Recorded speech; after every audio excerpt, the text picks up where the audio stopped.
Car இருக்குது, வாங்குறான், கொடுக்குறான். நீ அதே 9,000 ரூபாய் கொடுத்து ஒட்டு வாங்குறிய, ஒட்டு. அதுக்கு இங்க இருந்து கொடுக்குற, நப்பா மாட்டங்க கொடுக்குற. 5,000 ரூபாய் கொடுக்குறிய ஒட்டுக்கு, ஒப்பம் தாத்தா பாட்டங்காத்து. எல்லாருக்கும் வணக்கம். படத்தை பற்றி டைரக்டர் பேசிட்டாரு, அண்ணன் ராகுல் நண்பர் இயக்குனர் எல்லாருமே பேசிட்டாங்க. உங்கள் எல்லாருக்கும் ஒரு வேண்டுகோள் வைக்கணும் தான் இங்கே வந்திருக்கேன் பத்திரிகையாளருக்கு. என்னோட பேர் நவீந்தர், நான் சின்ன திரை நடிகை. சாப்பிட்டுட்டு எனக்கு நல்லாவே தெரியும் எவ்வளோ வேதனைப்பட்டிருக்கேன் அப்படின்னு சொல்லிட்டு நீங்கள் எப்படிலாம் கேள்வி கேட்டீங்களோ அதே மாதிரி உங்ககிட்ட எல்லாருக்கிட்டையும் நான் ஒரு வேண்டுகோள் வைக்கிறேன். தயவு செஞ்சு இந்த படைப்பாளி வளரணும், வெற்றி பெறணும்னா நீங்க மனசு வச்சா மட்டும்தான். அவர் தயாரிப்பாளர் எவ்வளவு பாதிக்கப்பட்டிருக்காங்க, லட்சக்கணக்கான ரசிகர்கள், கோடிக்கணக்கான பேரு. அது ஒரு ஆஃப்டர் சினிமா தான் தூக்கி போட்டலாம், அது வேற விஷயம். ஆடியோ லைன்ஸ் எடுத்துட்டு சார் அவரு ஆடியோ லைன்ஸ் எடுத்துட்டு வரா. அப்புறம் என்ன ஆடியோ புரியல? ஆடியோ லைன்ஸ் ஆமாங்க, அதான் மலேசியாவில தான்.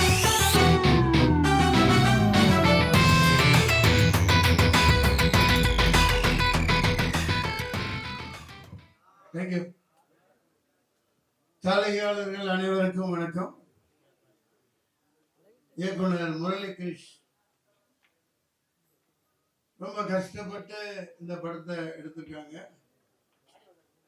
ஆமா, கற்பனையின் கருப்பிய ஆடியோ வரல. ஆமா, மதுனிகா கற்பனையின் கருப்பின்னு ஆடியோ வரலையா? ஆடியோ படமே வராம போயிடுச்சுப்பா, பெருசு. ஆடியோ வராட்டி என்னப்பா?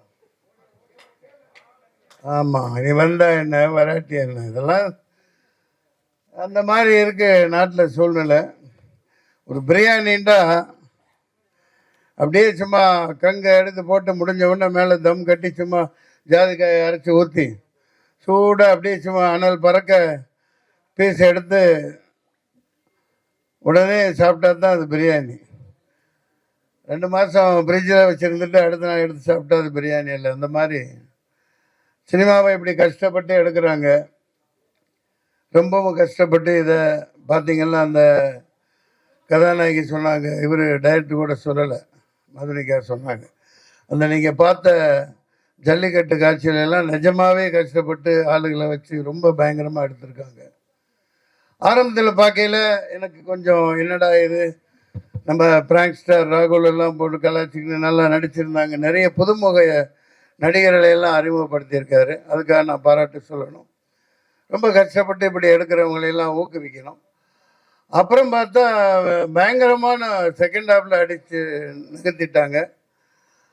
அதாவது இது சாபக்கேடு. நம்ம ஊரில் இந்த ஜாதியினால், இன பிரச்சனைனால இந்த கபடி, இந்த மாதிரி ஜல்லிக்கட்டு, பல போட்டிகளில் பல திறமசாலிகள் வர முடியாமல், வரவிடாமல் மிகப்பெரிய கொடூரங்கள் நடக்குது. மேலே வரைக்கும் பாருங்க, வினேஷ் போகத்தா ஒரு தங்கப்பதக்கம் வாங்கிட்டு வந்திருக்க முடியாது ஒலிம்பிக்கில். மேலே இருக்கிற ஆட்சியாளர்களே அதை தடுக்கிறாங்க.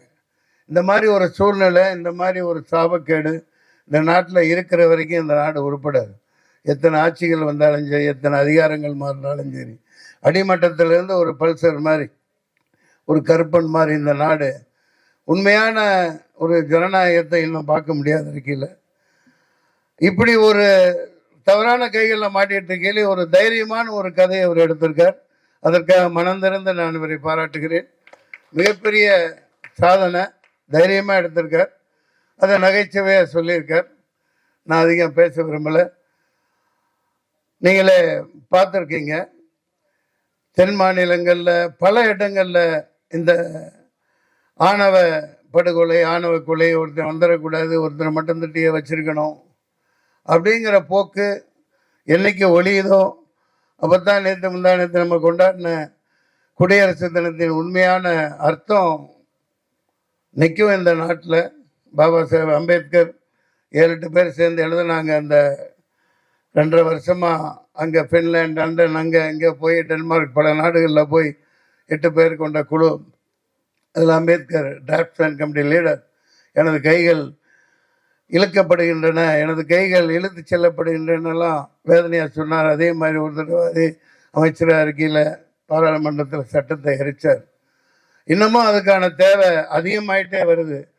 அம்பேத்கருடைய சட்டங்களே இந்த நாட்டில் வட மாநிலங்களெல்லாம் செத்தே போச்சு. சும்மா பேருக்கு சொல்லிட்டு ஏமாற்றிட்டு இருக்காங்க. பல பேர் பாதிக்கப்பட்டு இருக்காங்க. உண்மையான வீரர்கள் இந்த பல்சரை போன்றவர்கள், இந்த கருப்பனை போன்றவர்கள் உண்மையான இந்த நாட்டின் குடிமக்களுக்கு இந்த ஜாதிங்கிற போர்வை போத்தி அரசியல் இதெல்லாம் ஒழியணும். அதற்கான சாட்டையடியான ஒரு கதை தான் இது. ஒரு பயங்கரமான ஒரு இதை வச்சுக்கிட்டு எப்படி அமர்த்தப்படுறாங்கங்கிறத காமிச்சிருக்காங்க. நான் அதிகம் பேச விரும்பலை. எனக்கு எப்போ போனாலும் ஷூட்டிங் போனாலும் ஒரு நல்ல ஆவி பறக்க பறக்க பிரியாணி கொடுத்து சாப்பிட வச்சிடுறாரு.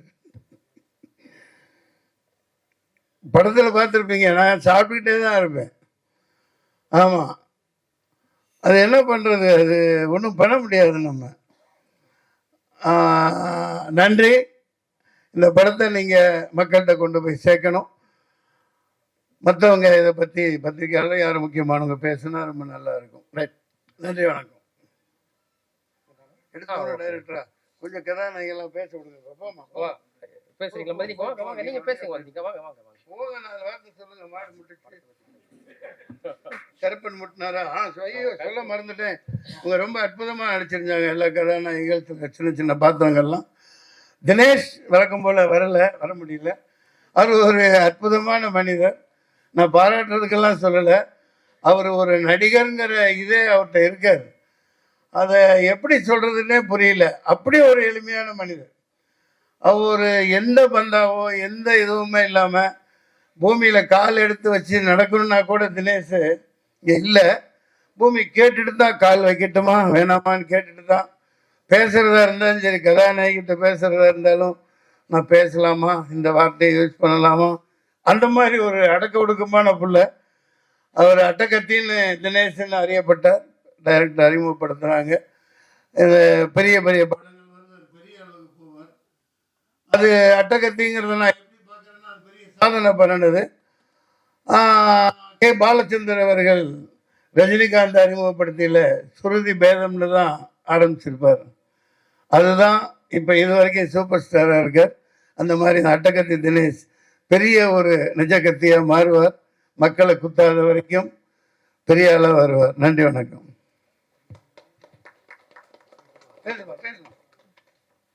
அப்புறம் பெண்களுக்கு முதல் உரிமை கொடுக்கலன்றாங்க. வா, அந்த ஹீரோயினி வரலையா? வணக்கம். வந்திருக்க பிரஸ் மீடியா எல்லாருக்கும் ரொம்ப சந்தோஷமா இருக்கு எனக்கு இந்த மேடை கிடைச்சதுக்கு. எனக்கு இந்த வாய்ப்பு கொடுத்ததுக்கு டைரக்டருக்கு ரொம்ப ரொம்ப நன்றி. பிகாஸ் இப்பெல்லாம் வந்து ஒரு பெரிய ஆர்டிஸ்ட் கூட நடிக்கிறதுன்றதே வந்து ஒரு பெரிய விஷயமா இருக்கு அப்கமிங் ஆர்டிஸ்டுக்கு. அந்த வகையில தினேஷ் சார் கூட நடிச்சது எனக்கு ரொம்ப ரொம்ப ஒரு சந்தோஷமான விஷயம். இந்த படம் வந்து எனக்கு அடுத்த கட்டத்துக்கு கொண்டு போகிறதுக்கான ஒரு நல்ல ஓப்பனிங்கா இருக்கும்னு நான் நினைக்கிறேன். என்னோட பார்ட் வந்து ரொம்ப சின்னதா இருந்தாலும் நான் அதை ரொம்ப என்ஜாய் பண்ணி பண்ணேன். எனக்கான ஸ்கோப் வந்து நல்லாவே கொடுத்துருந்தாங்க இந்த படத்துல. தினேஷ் சாரும் ரொம்ப ஃப்ரெண்ட்லியா இருந்தாங்க. நிறைய சொல்லி கொடுத்தாங்க. ஒரு சின்ன சின்ன விஷயமும் நீங்க இதை இப்படி பேசலாம், இது பண்ணலாம் அப்படின்ற மாதிரி. ஸோ தினேஷ் சாருக்கு ரொம்ப நன்றி. அப்புறம் கேமராமேன் சார், அதுக்கப்புறம் மன்சூர் அலிகான் சார்லாம் இந்த படத்துல இருந்திருக்காங்க. ஆனா இவங்க கூட எல்லாம் எனக்கு வந்து பெருசா காம்பினேஷன் இல்லைனாலும் இந்த படத்துல அவங்க இருந்த படத்துல நான் நடிச்சதே எனக்கு ஒரு பெரிய விஷயமா இருக்கு. ரொம்ப ரொம்ப நன்றி. Thank you present media.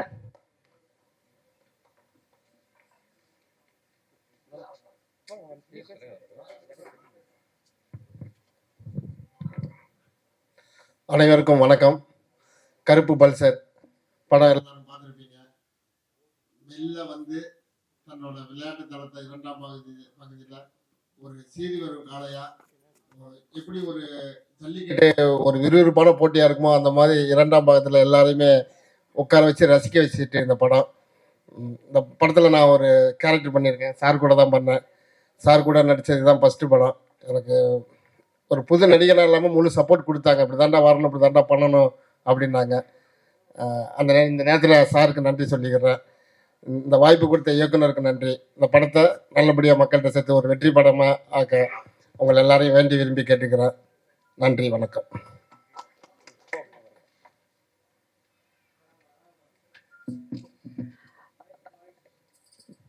எல்லாருக்கும் வணக்கம். ரொம்ப நன்றி இன்னைக்கு இங்க வந்து ப்ரெசென்ட் பண்ணிக்கிட்டது உங்களுக்கு உங்களை இங்க ப்ரெசென்ட் பண்ணிக்கிட்டதுக்கு. கருப்பல் சார் நீங்க பார்த்துருக்கீங்க. ஸோ உங்களுக்கு இதுல என்னெல்லாம் பிடிச்சிருக்கு அப்படின்றத ரொம்ப பாசிட்டிவா மக்கள்கிட்ட நீங்க கொண்டு போய் சேர்ப்பீங்கன்னு நாங்க நம்புறோம். ஜல்லிக்கட்டு போர்ஷன்ஸ்லாம் நீங்க என்ஜாய் பண்ணியிருப்பீங்கன்னு நம்புறேன். ஸோ அந்த மாதிரி ரொம்ப முக்கியமான எலிமெண்ட்ஸை இன்ட்ரெஸ்டிங்கான பார்ட்டை மக்கள்கிட்ட நீங்க கொண்டு போய் சேர்க்கணும். நடிக்கிறது ப்ரொஃபஷன் இதெல்லாம் தாண்டி ஒரு நல்ல டீம் கூட நல்ல மனுஷங்க கூட நான் ஒர்க் பண்ணியிருக்கேன்னு எனக்கு ரொம்ப ஹாப்பியாக இருக்கு, இன்க்ளூடிங் தினேஷ் சார். ஸோ அங்கே ஒரு ஃபேமிலி மாதிரியே உண்மையாக இருந்தாங்க. இந்த படத்தில் நீங்கள் பார்த்த ஃபேமிலி பார்ட்லாம் உண்மையாகவே எங்கள் ஃபேமிலி மாதிரி எல்லாரையும் ட்ரீட் பண்ணாங்க. ஸோ நான் சொன்ன மாதிரி உங்களுக்கு பிடிச்சது எல்லாத்தையும் ரொம்ப பாசிட்டிவான நல்ல விஷயங்கள் இந்த படத்தை பற்றி மக்கள்கிட்ட கொண்டு போய் சேர்க்கணும்னு உங்களை வேண்டி கேட்டுக்கிறோம். Thank you so much.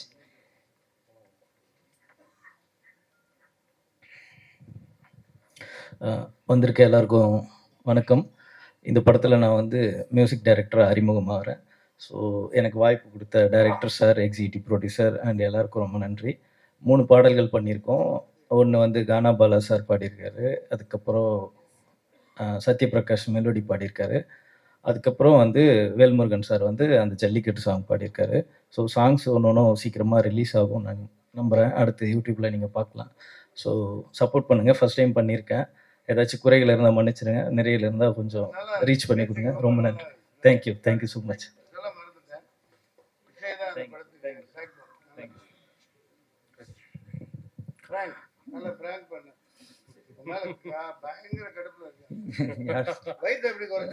அதுவா சார்? டைட் தான் சார். ஃபர்ஸ்ட் ஆஃப் ஆல் வந்திருக்கும் ப்ரெஸ் மீடியா நண்பர்கள் எல்லாருக்கும் வணக்கம்.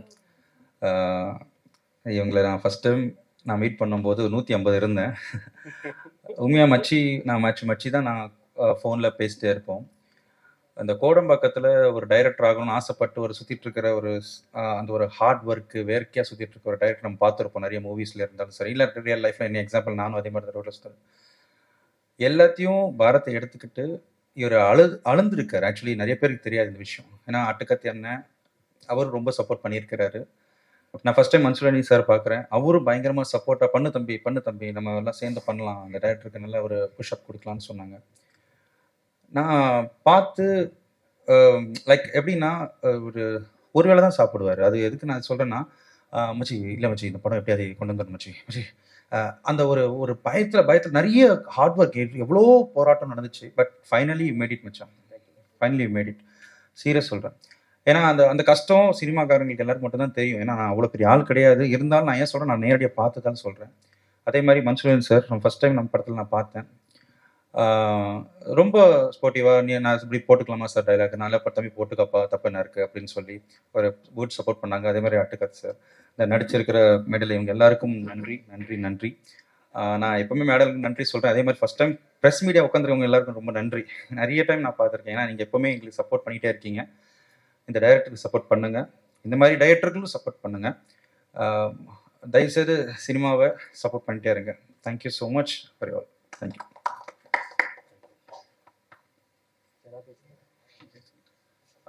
வந்திருக்கும் ப்ரெஸ் அண்ட் மீடியா நண்பர்களுக்கு ரொம்ப நன்றியை தெரிவிச்சுக்கிறேன்.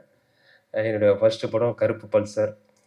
ஆக்சுவலி இந்த படம் வந்து கருப்பு பல்சர்னு நான் பொல்லாதோர் படம் எல்லாருமே பார்த்துருக்கோம். வெற்றிமாறன் சாரோட ஃபர்ஸ்ட் படம். அந்த படம் தனுஷ் சார் நடித்து அந்த பைக்கு நான் வாங்கி ஓட்டினேன். அதாவது கருப்பு பல்சர் வாங்கணும் ஆசைப்பட்டு ஓட்டினோம். அதுக்கப்புறம் பைக் வாங்குவோம், விற்றுருவோம். அதுக்கப்புறம் பைக் மாற்றிட்டே இருப்போம். அப்புறம் நாளடைவில் ஜல்லிக்கட்டு ஒரு போராட்டம் நம்ம எல்லாருமே கலந்துக்கிட்டோம். அந்த போராட்டம் மெரினால நம்ம நிறைய பேர் கலந்துக்கும் போது நானும் அங்கே போராட்டத்தில் இருந்தேன். அந்த போராட்டத்தில் இருந்தும் நான் அடையாறு தான் என்னோடய வீடு. அப்போது அந்த டெய்லி போவோம். அங்கே நம்ம என்னென்ன தேவை, மக்கள் ஸ்டூடெண்ட்டுங்களுக்கு தேவை, நம்ம ஃபீல்டு ஒர்க் பண்ணோம். அதுக்கப்புறம் ஜல்லிக்கட்டுக்கு பர்மிஷன் வாங்குகிறோம். ஜல்லிக்கட்டு விழா நடக்குது. அங்கே போகும்போது ஒரு சில பிரச்சனைகள்லாம் நம்ம பார்க்குறோம். நம்ம சிட்டி தான், நம்ம பிறந்தது வளர்ந்தது எல்லாமே சிட்டி தான். பக்கத்தில் மதுராந்தகம், சென்னை அடையாறு, இது ரெண்டுமே நடந்தது. அந்த பக்கம் எல்லாமே ஒரு விஷயம் நடக்கும்போது என்ன இது நம்ம இங்கெல்லாம் ஒற்றுமையாக இருக்கும், அந்த பக்கம் ஏதோ பிரச்சனை போயிட்டுருக்கு. பட்டு இங்கே நிறைய டைரக்டருக்கு சொல்கிறாங்க. இங்கே ஓப்பனாக சொல்ல போனால் பெரிய டைரக்டருங்க எல்லாருமே பிரச்சனைகளை சொல்கிறாங்க. ஆனால் பட் அந்த பக்கம் பிரச்சனை நடந்துக்கிட்டு தான் இருக்குது. சரி, இந்த கதையை நம்ம தொடுவோம், ஜல்லிக்கட்டை வச்சு ஒன்று பிளான் பண்ணுவோம். நம்ம பொல்லாதவனில் கருப்பு பல்ஸ் இருக்குது. இங்கே பைக்கு ஜல்லிக்கட்டுக்கு பைக்கு காரணம் ப்ரைஸ் தராங்க. அந்த கான்ட்ராவர்சி மேட்ரு, அது கான்ட்ராவர்சி இல்லை, பட் அது நம்மளுடைய பாரம்பரியமான ஒரு விளையாட்டு ஜல்லிக்கட்டு. அது ஒரு சில இருக்குது, ஒரு சில பிரச்சனைகள்லாம் அதில் இருக்குது. Okay sir. இல்லை சார், அதான் சார். Okay sir. அதான் சார், அந்த பிரச்சனைகள்லாம் இருக்குது. அதுமாரி நம்ம எப்படி ஸ்கிரிப்டாக எடுக்கணும்னு பார்க்கும்போது ஒரு டவுட் வருது ஜல்லிக்கட்டு. ஏன்னா வாடிவாசல்னு ஒரு பெரிய படம் வெற்றிமாறன் சார் பண்ண போகிறாரு, சூர்யா சார் நடிக்க போகிறாங்க. நம்ம ஜல்லிக்கட்டை வச்சு எப்படி பண்ணலான்னும் போது நான் ராஜேஷ் கிட்ட ஒர்க் பண்ணேன். அவர் எங்கள் டைரக்டர் வந்து, அவர்கிட்ட இருந்து நான் ஒரு டிசிப்ளினை கற்றுக்கினேன். அதாவது அவரை மாதிரி ஒரு டிசிப்ளின் பார்க்க முடியாது. நான் இப்போ இன்ஸ்டியூட் படிச்சுட்டு வந்தவொடனே எனக்கு ஒரு கல் ஒரு கண்ணாடி படத்தில் அவர் அசிஸ்டண்ட்டாக வாய்ப்பு கொடுத்தாரு. அந்த நேரத்திலாம் அவரை பார்க்கவே முடியாது, அவ்வளோ பெரிய டைரக்டராக இருந்தார். இன்றைக்கும் அவர் பெரிய டைரக்டர், இன்றைக்கும் லைம்லைட்டில் படம் பண்ணிக்கிட்டு தான் இருக்குது. பல இட்டு படங்கள் கொடுத்துருந்தா இருக்காரு. என்னன்னு தெரியல, நான் போய் நின்னேன், சார் உங்ககிட்ட சேரணும் சார்னு, வாடா சார் ஜாயின் பண்ணான்னு ஒரு கல் ஒரு கண்ணில் வாய்ப்பு கொடுத்தாரு. அன்னிலேருந்து இன்னைக்கு வரைக்கும் நான் அவர்கிட்ட தான் ட்ராவல் பண்ணிட்டு இருக்கேன். முத இந்த கதையை ஸ்கிரிப்டை லைன் அவர்கிட்ட சொன்னேன். டேய், என்னடா இது பெரிய கதையாக இருக்குடா, ஜல்லிக்கட்டுன்ற கருப்பல்சர்ன்ற வேற கண்டென்ட்லாம் உள்ள எக்கச்சக்கமாக இருக்குது, இதை கண்டிப்பாக பண்ண முடியுமாடான்னாரு. நான் ஒன்றே ஒன்று சொன்னேன், சார் நான் உங்கள் பேட்டர்ன்லேயே ஸ்க்ரீன் ப்ளே பண்ணிடுறேன். எஸ்எம்எஸ் பாஸு ஓகே இந்த பேட்டர்னில் ஃபர்ஸ்ட் ஸ்டாப் தள்ளின போகிறேன் சார். ஃபர்ஸ்ட் ஸ்டாப்பு உங்கள் பேட்டர்னில் தான் இருக்கும். நான் அப்புறம் கிளைமேக்ஸில் கடைசி 20 மினிட்ஸில் நான் கண்டென்ட்டை சொல்லிக்கிறேன்னு சொல்லிட்டு, உண்மையாகவே இந்த கதையோட ஸ்க்ரீன் ப்ளே பார்த்தீங்கன்னா ஒரு பாஸு ஓகே அட்டகத்தி நான் குறைஞ்சது ஒரு 40-50 வாட்டி பார்த்த படம். ரஞ்சித் அண்ணனோட முதல் படம். அது இல்லாமல் அந்த படத்தை பற்றி சொல்லிடுறேன். ஸோ அந்த படத்தில் அந்த தினகரன்ற கேரக்டர் வந்து கடைசியாக தான் தெரியும், டே இந்த பொண்ணு உன்னை லவ் பண்ணடா, தினகரன்றவன் வேற ஒருத்தவன்டா தீனாடேன்ற மாதிரி ஆகும்போது, அப்போ தினேஷ் அப்படி அழுதுனே வந்து பஸ் ஸ்டாண்டில் உட்காருவார். உட்காந்து அழும்போது ஒரு வயசான ஒரு பெரியவர் வந்து, என்ன தம்பி இப்போ ஏன் தம்பி அழுவுற, பொண்ணு ஒன்றுமா தம்பின்னு கேட்பாரு. என்கிட்ட ஒரு பொண்ணு ஒன்று கட்டிக்கிறியான்னு கேட்பாரு. தினேஷ் சார் அழுதுனே சிரிப்பார். ஸோ அதான் அது இந்த பொண்ணு எதுக்கு இந்த பல்சர் பைக்லேருந்து இந்த பொண்ணு மேட்டருக்கு வரேன்னா, இந்த பெண்கள் விஷயம் வந்து இன்னும் அந்த பக்கம்லாம் ஒரு ஆணவ படுகொலை, லவ், அது எல்லாமே தடுக்கிறாங்க. இது எல்லாம் தான் என்னை வந்து இந்த கருப்பல்சர் படத்தை என்னை கதை எழுத தூண்டின விஷயம். ஸோ அந்த பல்சரு, இந்த மாதிரி விஷயங்கள், இந்த ஜல்லிக்கட்டு, இதை வச்சு நான் இந்த ஸ்க்ரீன் பிளேவை பண்ணேன். எனக்கிட்ட நம்மளுக்கு இருக்கிற கம்மி பட்ஜெட்டில் ஒரு பெரிய கண்டென்ட்டை சொல்லணும். அதுக்கு எனக்கு ரொம்ப யூஸ்ஃபுல்லான படங்கள் பாஸு, ஒரு கிலோ ஒரு கண்ணாடி, அட்டக்கத்தி, இது மாதிரி களவாணி படங்கள் தான் எனக்கு தோன்றுச்சு. அதுக்கப்புறம் வெற்றிமாறன் சொல்கிற பொல்லாதன் படத்தை வச்சு இந்த இவ்வளோ பெரிய படத்தை நான் முடிச்சிருக்கேன். அது மட்டும் இல்லாமல் இதில் பெரிய விஷயம் என்னென்னா, நான் அந்த படத்தில் டைரக்டர் மட்டும் இல்லை, தயாரிப்பாளரும் கூட நான் தான். அது பெரிய சவாலான விஷயமா இருந்தது. அது கண்டிப்பாக வந்து அது எப்படி சொல்கிறதுன்னா, எங்கள் ஃபேமிலியே இன்னைக்கு ரொம்ப பிரச்சனைலாம் மாட்டிட்டாங்க. தயாரிப்பாளர் நான் வேறு வழி இல்லை, நம்ம வந்துட்டோம் ஃபீல்டுக்குள்ளே 15 வருஷமாக ட்ராவல் பண்ணிட்டோம். ஒரு படமாச்சு பண்ணிட்டு தான் நம்ம வீட்டுக்கு போகணும். இது மிலிட்ரியை விட மோசமான இடம் இந்த கோடம்பாக்கம். மிலிட்ரியில் கூட நம்ம ஒரு ரிட்டைர்மெண்ட்டு ஒரு அமௌண்ட் கொடுப்பாங்க, ரிட்டையர்ட் ஆனால் சரக்குலாம் கூட மிலிட்ரியில் கொடுப்பாங்கன்னு வைங்களேன், நம்ம அதை வாங்கிக்கலாம், குடிக்கலாம். ஆனால் அந்த கோடம்பாக்கம் வந்து இன்றைக்கும் என்னை அழிச்சின்னு தான் இருக்காங்க, பட் இன்றைக்கும் என்னை போட்டுன்னு தான் இருக்காங்க. அது ரொம்ப கஷ்டமாக இருக்குது. ரொம்ப ஒரு தயாரிப்பாளர், அதுவும் நான் ப்ரொடியூசர் கவுன்சிலில் தான் நம்ம மெம்பரே ஒரு இந்த படம் பண்ணியிருக்கோம். பாவம் எல்லா தயாரிப்பாளரும் இன்னைக்கு அவ்வளோ பிரச்சனை இருக்குது. நீங்கள் பாருங்கள், இந்த நான் கண்டென்ட் வந்து ஜல்லிக்கட்டில் இஷ்யூ இருக்குது, லவ்வில் ஒரு இஷ்யூ இருக்குது, இப்போ எங்கள் ஃபீல்ட்லேயும் அவ்வளோ இஷ்யூ இருக்குது. இது எல்லாமே நான் பேசிகிட்டு இருக்கேன். கொஞ்சம் கட் பண்ணி பேசுகிறேன். என்னால் ஓப்பனாக எதுவும் பேச முடியாது. கொஞ்சம் மன்னிக்கணும். அதான் ஒரு கண்டென்ட்டை இவ்வளோ தூரம் நான் முடிக்கணும் சீக்கிரம், அதனால் நான் கட் பண்ணி பேசுகிறேன். ஸோ ப்ரொடியூசர் கவுன்சிலையும் நம்ம அந்த ப்ரொடியூசரும் காப்பாற்றுங்க, சப்போர்ட் பண்ணுங்கள். கண்டிப்பாக நீங்கள் படம் பார்த்துட்டீங்க, எனக்கு தெரியும். செகண்ட் ஹாஃபு லாஸ்ட்டு ஒரு 30 மினிட்ஸ் எப்படி இந்த படம் இருந்திருக்குன்னு சொல்லிட்டு கண்டிப்பாக என்னை ஓப்பனாக ப்ரெஸ்ஸு அந்த மக்கள்கிட்ட, மீடியா எல்லாருக்கிட்டையும் நண்பர் மாதிரி கேட்குறேன். நம்ம ஒரு தொழிலை நேசித்து வரோம், அந்த தொழிலை ஜெயிக்கணும், இவ்வளோதான் நம்ம விஷயம். அந்த தொழிலை நம்ம இருக்கணும், மற்றது எதுவுமே நம்மளுக்கு ஆசை இல்லை. எல்லாமே காலங்கள் கடந்து போகிற மாதிரி தான் போயிட்டே இருக்கோம். ஸோ இதுதான் நான் இந்த டைமில் நான் தினேஷ் சாரை பற்றி சொல்லிக்கிறேன். அவர் இன்னைக்கு வரல, கண்டிப்பாக அவருடைய மனசு இங்கே இருக்கோம், டெய்லி டச்சில் தான் இருக்கார். என்னன்னா அவர் வந்து நான் இந்த படத்தை வந்து 25 நாளில் ஷூட்டிங் ஃபுல்லாக முடித்தேன். இவ்வளோ பெரிய படம் நீங்கள் பார்த்துருப்பீங்க. அது காரணம் வந்து தினேஷ் சார் தான். நான் தயாரிப்பாளர்ன்றதுனால எல்லாமே டபுள் கால் ஷீட் தான். 7 மணிக்கு நான் கேமரா வச்சா குறைஞ்சது 2 மணி வரைக்கும் நைட்டு போவோம், இல்லைனா 10 மணி வரைக்கும் போவோம். கண்டிப்பாக மற்ற ஹீரோ நடிப்பாங்களான்னு தெரியல, அந்த அளவுக்கு ஹார்ட் ஒர்க் பண்ணி நடித்து கொடுத்தாரு தினேஷ் சார். தினேஷ் சாருக்கு நம்ம ரொம்ப நன்றியை தெரிவிச்சுவேன். அவர் இல்லைன்னா இந்த படத்தை கண்டிப்பாக நான் முடிச்சிருக்க முடியாது. ஃபர்ஸ்ட் தினேஷ் சாருக்கு தேங்க்ஸ் சொல்கிறேன். அதுக்கப்புறம் ஃப்ராங்க் ஸ்டார் ராகுல். இந்த படத்தை நீங்கள் பார்த்துருப்பீங்க. ஃபர்ஸ்ட் ஹாஃப்லேருந்து எண்டு வரைக்கும் ஃப்ராங்க் ஸ்டார் ராகுல் ஒரு காமெடி. இன்னைக்கு நம்ம இண்டஸ்ட்ரியில் காமெடியனுங்களே கிடையாது, உங்களுக்கு நல்லாவே தெரியும். நம்ம வர காமெடி டைரக்டர்கிட்ட இருந்து வந்திருக்கோம். நம்ம காமெடி வச்சு தான், டைலாக் வச்சு தான் ஒரு சீனை நம்ம நவுத்தி ஆகணும், வேற வழியே கிடையாது. நம்ம அவ்வளோ பெரிய பொருள் செலவு பண்ண முடியாது, நம்ம ரூமாக தான் வச்சு எடுத்தாகணும். ஏன்னா ஒரு நாளைக்கு 5 சீனாச்சு எடுக்கணும், அப்போதான் அந்த சீனை நம்ம முடிக்க முடியும் 25 நாள். அப்படின்னும் போது இந்த ராகுல், எங்கள் மச்சி ராகுலோட உழைப்பு, அவருடைய டேலண்ட்டு கண்டிப்பாக இந்த படத்தில் வெளிவரும். அதுக்கப்புறம் இவரை காமெடியாக எல்லாருமே எப்படி பண்ணுவாங்கன்னு உங்களுக்கு தெரியாது. 3வது வந்து மன்சூர் அலிகான் சார். இந்த ஸ்கிரிப்ட் பண்ணும்போதே எனக்கு வந்து மன்சூர் சாருடைய அந்த அவர் லைன் எழுதும் போதே மன்சூர் சார் தான் நடிக்கணுன்ற மாதிரி முடிவு பண்ணிட்டேன். முடிவு பண்ணும்போது நான் சின்ன வயசுலேருந்து அவரை பார்க்கும்போது பயப்படுவேன். ப்ரெஸ் மீடியாலாம் அவர் பேச்சை பார்க்கும்போது எனக்கே ஒரு பயம் இருக்கும். வேற நம்ம எல்லாரும் பேசுறத நம்ம பார்க்கும்போது ரொம்ப அவர்லாம் சொல்கிற பேச்சில் கேட்க மாட்டாருப்பா, அவர் டைரக்ட்லாம் சீன் பேப்பர்லாம் தூக்கி போட்டு அவர் தான் டைலாக் பேசுவார்னு சொல்லுவாங்க. பட் ஆனால் அப்படிலாம் இல்லவே இல்லை. அதாவது மன்சூர் சார் மாதிரிலாம் ஒரு பர்சன் நம்ம பார்க்கவே முடியாது. அதனால தான் அவர் இவ்வளோ காலங்கள் நிற்கிறாரு. அவர் கேப்டனை பார்த்தவர், சூப்பர் ஸ்டார்லாம் பார்த்தவர். அதனால தான் இவ்வளோ காலங்கள் நிற்கிறாரு. கடைசி பாருங்கள், எங்களா மாதிரி எங்கள் ஜென்ரேஷனையும் வாழ வைக்க வந்திருக்காரு சார். அவர் அடுத்த ஜென்ரேஷனை கண்டிப்பாக டாப்பில் தான் இருப்பார். ஆனால் ஒன்று சொல்லுவார், டே என்னை இவ்வளோ வேலை யாருமே வாங்கலடா, அந்த கேரவன் நிற்க ஏற்கனவே சொல்லியிருக்கேன், அதை நான் ஏற்ற விட மட்டும் கேரவன் பார்க்கறதோட தான் அவர் வேலையாக இருக்கும். அவ்வளோ வேலை வாங்கியிருப்பேன். என்னை என்கரேஜ் பண்ணி டப்பிங்காக இருக்கட்டும், ஸ்பாட்டாக இருக்கட்டும். ஏன்னா அவரும் அதே தான், 7 மணிக்கு மேக்கப் போட்டு 8 மணிக்கு வந்தாருன்னா 10 மணிக்கு தான் நான் அவரை அனுப்புவேன். ஸோ இது எல்லாமே இந்த ஹார்ட் ஒர்க் எல்லாமே நான் ப்ரொடியூசராக இருந்தனால தான் வந்தது. ஸோ அது ஒரு ப்ரொடியூசரோட வழி தான் அது. மற்றபடி டைரக்ஷன் நான் எங்கள் டைரக்டர் எம் ராஜேஷ் கிட்டேருந்து கற்றுக்கின விஷயத்தை நான் அப்ளை பண்ணியிருக்கேன். எனக்கு சப்போர்ட் பண்ணுங்கள். ரொம்ப நன்றி. நான் அதாவது டாபிக் எங்கெங்கேயோ போது நினச்சிக்காதீங்க, இது எல்லாமே வழி. நான் எதுவுமே நான் யோசிச்சுலாம் வந்து பேசலை. நான் பேச இன்னும் நிறைய இருக்குது. கண்டிப்பாக ஒரு சக்ஸஸ் மீட்டில் மீட் பண்ணுவோம். ரொம்ப நன்றி எல்லாம். Good night. Good night.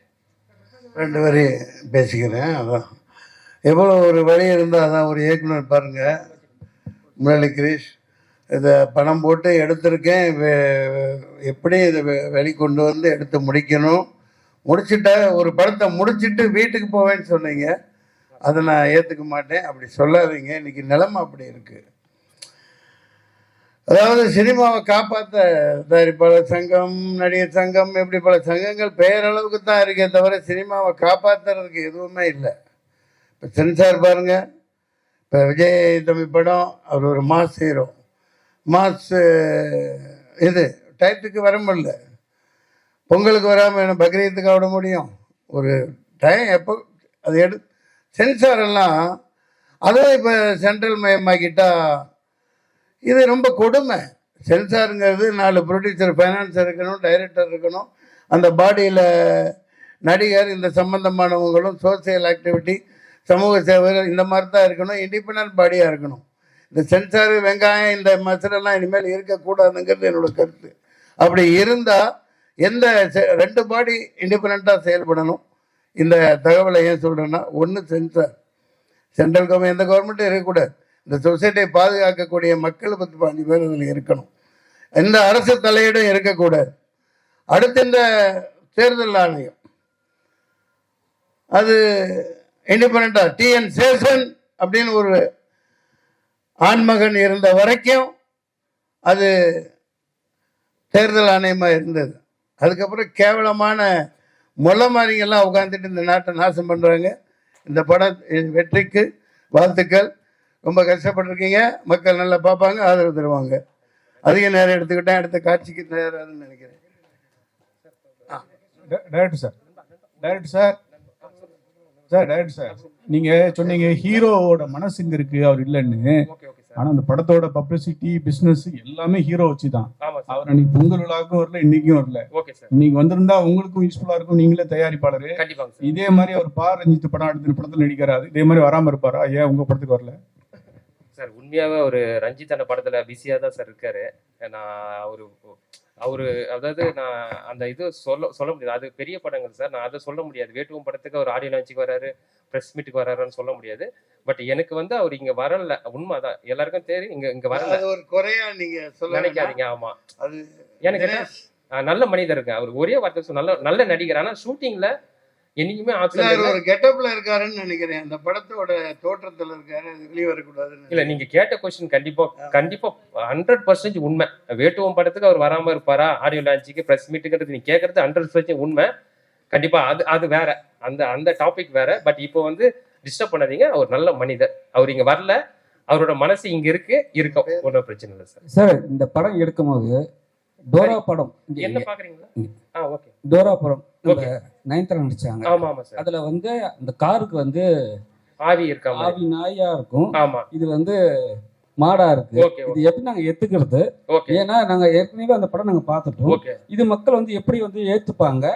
தென் அது இல்லாம வந்து சார் சொன்னாரு படம் ஸ்டார்டிங்லயே வந்து படம் வெளி வரலன்னாரு. எந்த படம் வெளி வரலன்னு சொன்னாரு?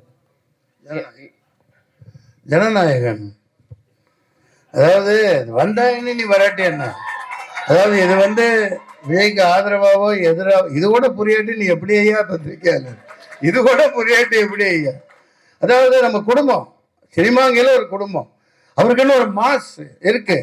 அதுல அரசியல் இல்ல இல்ல ஏன் புரியலன்னா, எடுத்த உடனே வந்த உடனே பேசும்போது என்ன சொன்னீங்கன்னா படத்துக்கு இந்த படத்தை பத்தி பேச வந்துட்டு அந்த படத்தை ஏன் பேசுனீங்க? அதுக்காக தான் எங்களுக்கு புரியல. படத்தை மொத்தமா பார்த்தேன் இல்லையா, இவர் பட்ட வேதனைகள். ஒரு படம் அந்த டயத்துக்கு வரணும். அதான் சொன்னேன் நான், பிரியாணின்னா அன்னைக்கு சாப்பிடணும், ஃப்ரிட்ஜில் வச்சு 4 நாள் கழிச்சு சாப்பிட்றதுக்கு பேர் பிரியாணி இல்லை. அந்த மாதிரி அது மிகப்பெரிய கொடுமை. அந்த மாதிரிலாம் இனிமேல் இருக்கக்கூடாதுன்னா ஒரு சரியான கேர்ஜி மாதிரி, ஒரு ராவுத்தர் மாதிரி ஒரு சரியான ப்ரொடியூசர் கவுன்சில் ஒரு ஆள் இருக்கணும். அநேகமாக எல்லாம் நல்லா இருக்கும், யாரையும் குறை சொல்றதுக்கு இல்லை. இது மிகப்பெரிய வேதனை. அது ஒரு மாஸ் ஹீரோ, என்ன அரசியல் நடக்குன்னு தெரியல. கோட்டுங்கிறான், அங்கங்கிறான், மறுபடிங்கிறான், ஆர்டருங்கிறான். என்னடா நடக்குது இந்த நாட்டில்? என்ன யாரா இருந்தாலும் சரி, சினிமாங்கிற இந்த குடும்பம் அந்த இதுக்கு ஒருத்தர் பாதிக்கப்படக்கூடாது.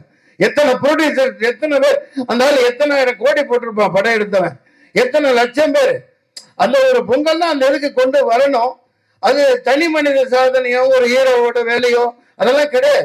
ஒட்டுமொத்தமாக அந்த பாடு ஏதோ ஒரு தவறு நடக்குது, அது இன்னும் என்னால் புரிஞ்சுக்க முடியல. அந்த வேதனை தான் சொன்னேன். ஏன்னா இவர் தான் பணத்தை போட்டு இவ்வளோ கஷ்டப்பட்டு எடுத்திருக்காங்க இல்லையா. அதனால இந்த சினிமாவை நம்பித்தான் நம்ம பிரஸ் எல்லாமே இருக்கும். அதனால அதெல்லாம் களையணும்னா உண்மையான கருப்பன்கள், உண்மையான ஒரு ஆர்வலர் இந்த நாட்டை நேசிக்கிறவே வரணும். டைரக்டர் சார் மன்சூர் சாருக்கு படம் முழுக்க இங்கேயும் சாப்பாடை பத்தி தான் பேசுறாரு.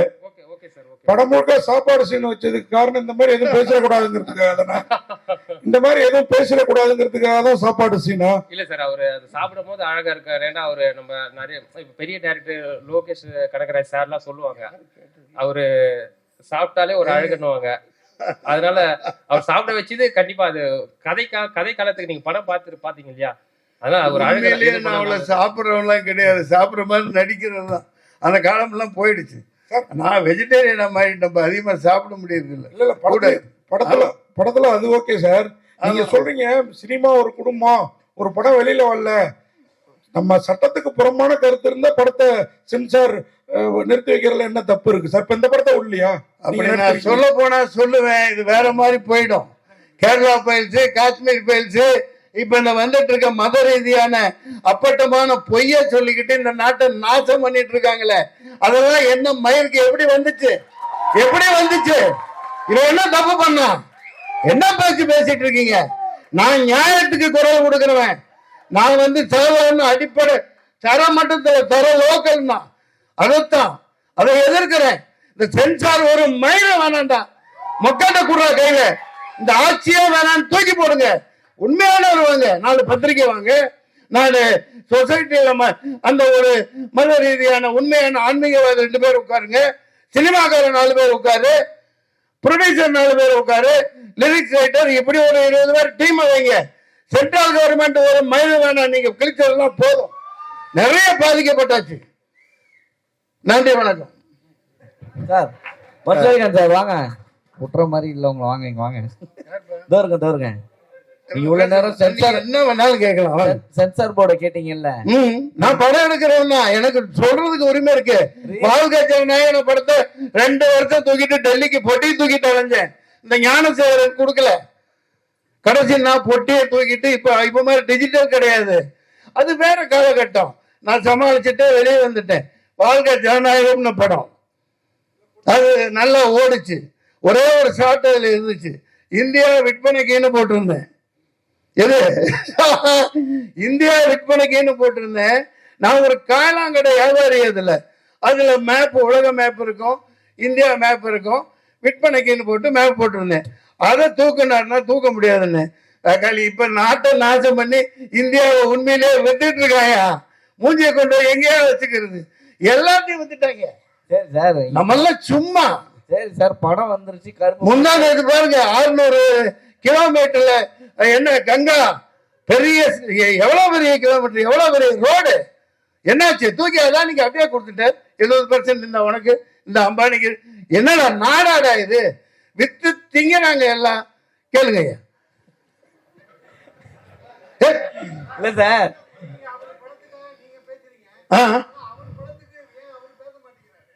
இங்க ஒண்ணு புரிஞ்சுக்குங்க. காரணங்கள் இருக்குங்க, காரணங்கள் இருக்கும். அது அவர்கிட்ட தானே கேட்கணும். நான் ஒரு சினிமாக்காரனா, என் குடும்பத்தினா எப்ப தேவையோ அப்ப குரல் கொடுக்க வேண்டியது ஒரு ஆதங்கம். நான் எப்போ ரிலீஸ் ஆனா குடும்பத்தோட போய் பார்ப்பேன், இதே தேட்டர்ல பார்ப்பேன். அதை பதிவு பண்ணிருக்கேன், எல்லாத்துக்கும் தெரியும். இப்ப ஏங்க நீங்க தனிப்பட்ட தாக்குதல்லாம் நடத்த வேணாம்.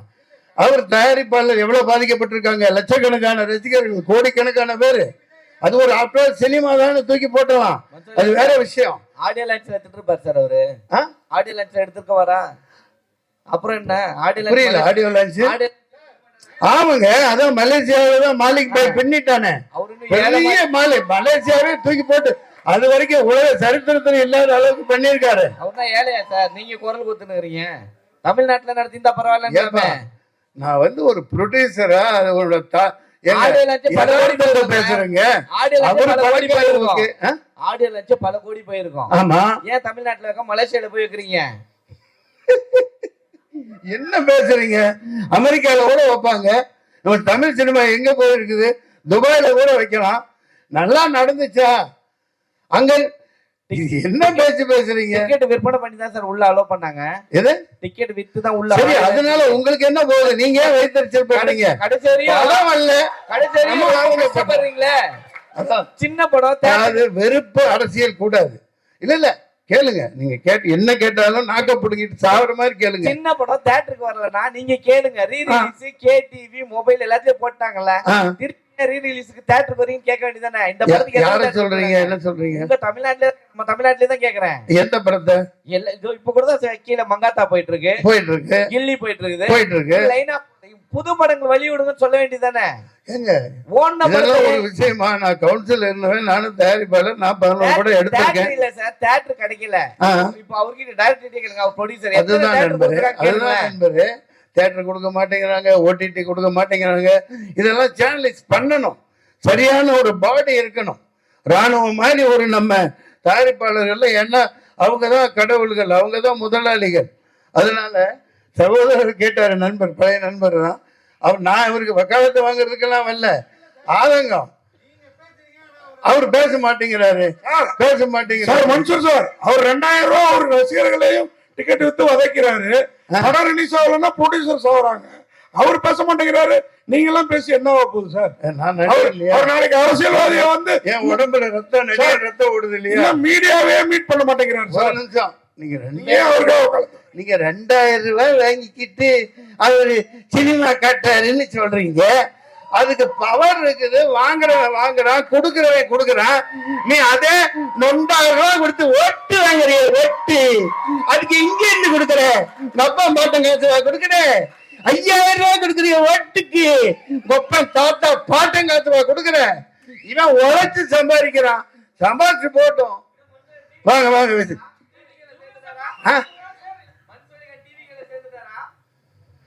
சில்லித்தனமா கேட்க கூடாது. என்னை பத்தி என் கேரக்டரையே புரிஞ்சுக்க மாட்டேங்கிறீங்க. நான் நியாயத்து பக்கம் எப்பவும் நிற்பேன். நான் எந்த அதெல்லாம் எனக்கு அப்பாற்பட்டது. அவங்க கொஞ்சம் அரசியல்ல அவருக்கு அனுபவம் இல்லாமல் இருக்கலாம், அது வேற விஷயம். இது கருப்பு பல்சர் தயாரிப்பாளர் பணத்தை போட்டுட்டு அடி வைத்து நெருப்பை கட்டிக்கிட்டு இருக்காரு. ஆமா, ஏப்பா எனக்கு போட்ட மாதிரியே பிரியாணி எல்லாத்துக்கும் இவங்களுக்கு போடணும்ப்பா. ராவுத்தர் இவரெல்லாம் அண்ணன் விஜயகாந்த் ஐயாலாம் படம் எடுத்தாங்கன்னா ப்ரெஸ் மீட்டில் அப்படியே கமன்னு பிரியாணி போட்டு தான் அனுப்புவாங்க. நன்றி நன்றி நன்றி, வணக்கம், நன்றி.